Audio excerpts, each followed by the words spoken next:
મેઘતાંડવને લઈને થરાદ તાલુકાના નાગલા ગામે વરસાદી પાણીનો ભરાવો થઈ જતા ગંદકી, કાદવ, કિચડ અને મચ્છરોનું સામ્રાજ્ય વધી જતા લોકો ત્રાહિમામ પોકારી ઉઠ્યા છે. આ દૂષિત પાણીના નિકાલ માટે સિંચાઈ વિભાગ ડીસાને રજૂઆત કરતા સિંચાઈ વિભાગે દૂષિત પાણી વાવની મલાસણ બ્રાન્ચમાં છોડતા તૂટેલી માઇનોર અને સબ માઇનોર મારફતે દૂષિત પાણી વાવના વાવડી, માલસણ, ચાંદરવા, ખી, પાદર, પછી ભાટવર, બુકણા અને ખરડોલ સહિતના અન્ય ગામોમાં પહોંચી ભરેલા જ ચોમાસુ પાકને નુકસાન કરી હજારો હેક્ટર જમીનમાં ખારાશ લાવીને જમીનને બંજરવાડી બનાવી દીધી છે.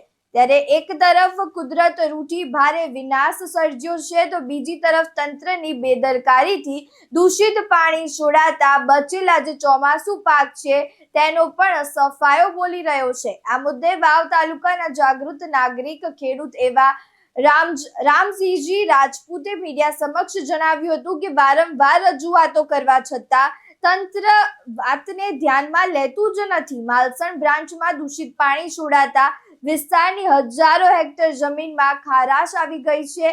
જમીન બંજરવાડી બની ગઈ છે, જેમાં ખેડૂતોના ઉભેલા ચોમાસુ પાકનો સફાયો બોલી રહ્યો છે. કરણસિંહ રાજપૂત સાથે ચક્રવાત ન્યૂઝ, બનાસકાંઠા.